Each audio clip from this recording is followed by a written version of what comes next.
পর্ব সপ্তম। মা শারদার অলৌকিক ঘটনা, ভক্তদের জীবনে মায়ের ছায়া। আজকের এই পর্বে শুনব মা শারদা দেবীর জীবনের সেই অলৌকিক সত্য ঘটনাগুলো, যা শুধু গল্প নয়, ভক্তদের স্মৃতিতে, কথামৃত আর শিষ্যদের লেখায় লেখা আছে। ঠাকুর রামকৃষ্ণের মতোই মা শারদা ছিলেন শান্ত, নিভৃত। তবুও কত শত মানুষ তার আশ্চর্য আশীর্বাদে নতুন জীবন পেয়েছিলেন। এই গল্পগুলো আজও আমাদের বলে, মা কাছে আছেন, আমরা ডাকলেই তিনি শুনবেন। চলুন শুনি সেই অলৌকিক অথচ একান্ত সত্য গল্প।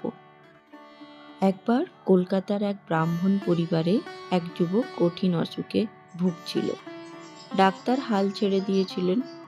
তার মা ছিলেন শারদার ভক্ত। ঠাকুরের ছবি আর মায়ের ছবি প্রতিদিন পূজা করতেন। ছেলের জ্বর বাড়তে বাড়তে একদিন জ্ঞান হারায়, আর তখনই সে স্বপ্নে দেখে মা শারদা হাতে জল নিয়ে দাঁড়িয়ে, আর মা তাকে বলছেন, তোমার দুঃখ শেষ, জল খাও।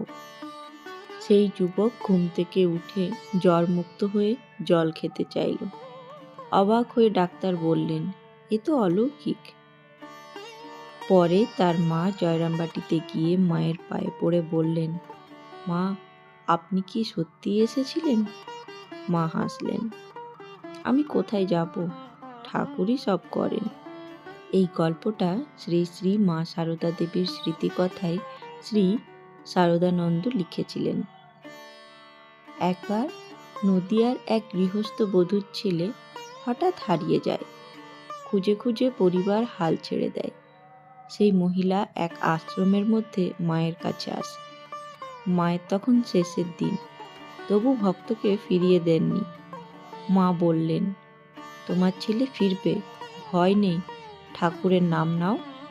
কয়েকদিন পর গ্রামের এক লোক সেই ছেলেটাকেই দূরপাড়ার মেলায় দেখে। কলকাতায় কাজের খোঁজে বেরিয়ে হারিয়েছিল সে। মা শারদার এই আশীর্বাদ শুনে সেই পরিবার আজও বলে, মা শুধু মঠে ছিলেন না, প্রতিটি সংসারেই তার ছায়া ছিল। একবার মায়ের এক নারী শিষ্যা যোগিন মা গভীর রাতে শ্বাসকষ্টে ভীষণ অসুস্থ হয়ে পড়েন। চারপাশে ডাক্তার নেই, একা বাড়ি। যোগিন মা বলেন, মা, মা। ঠিক সেই সময় কেউ দরজায় ঠোকা দেয়। এক বয়স্ক ব্রাহ্মণ ঢুকে বললেন, জল দাও, ঠান্ডা হাওয়া করো, ঠিক হয়ে যাবে। সকালে যোগিন মা ভালো বোধ করেন। আশেপাশে জিজ্ঞেস করেন, কে এসেছিল? কেউ জানে না, দরজায় কেউ আসেনি। ভোরে জয়রামবাটি গিয়ে মা শারদাকে সব বলেন। মা চুপচাপ শোনেন, বলেন, সব ঠাকুরের ইচ্ছে, আমি কোথায়?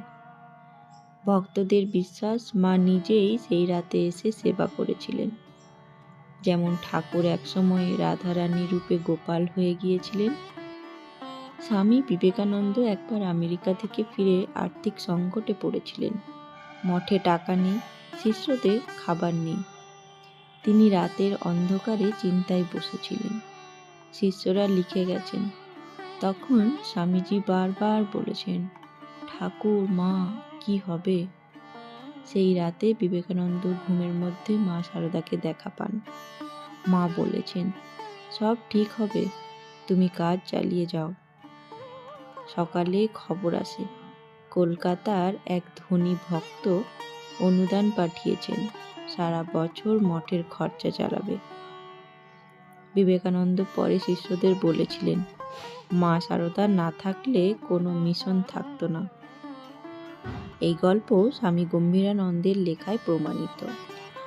মা শারদা মহাসমাধি নেবার পরও অনেক ভক্ত তার কাছে অলৌকিকভাবে আশ্রয় পেয়েছেন।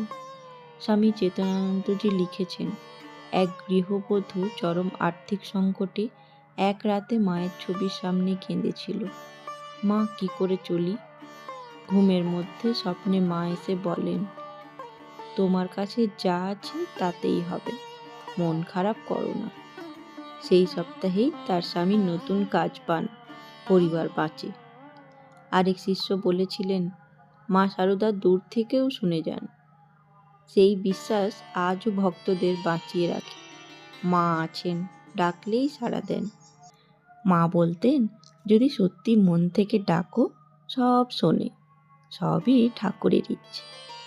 আজও লক্ষ লক্ষ ভক্ত বলেন, মা সারদা শুধু ইতিহাসে নন, তিনি জাগ্রত মা, জগৎজননী। এই অলৌকিক সত্য ঘটনা কোনো গল্প নয়, এগুলিই প্রমাণ যে বিশ্বাস থাকলে মা সবসময় ছায়ার মতন পাশে থাকেন। জয় মা সারদা। আমরা শুনতে শুনতে পৌঁছে গেছি মায়ের জীবনীর শেষ পর্বে। তাই শেষ পর্বে আমরা শুনব মা সারদার সেই চিরন্তন কথা, যা সংসার, সমাজ ও মনকে শান্তি দেয়। এছাড়া আজকের ভিডিওটি যদি ভালো লেগে থাকে তাহলে ভিডিওটি অবশ্যই বন্ধুদের সাথে শেয়ার করবেন, আর ভালো লাগলে চ্যানেলটিকে সাবস্ক্রাইব করে রাখবেন। নমস্কার।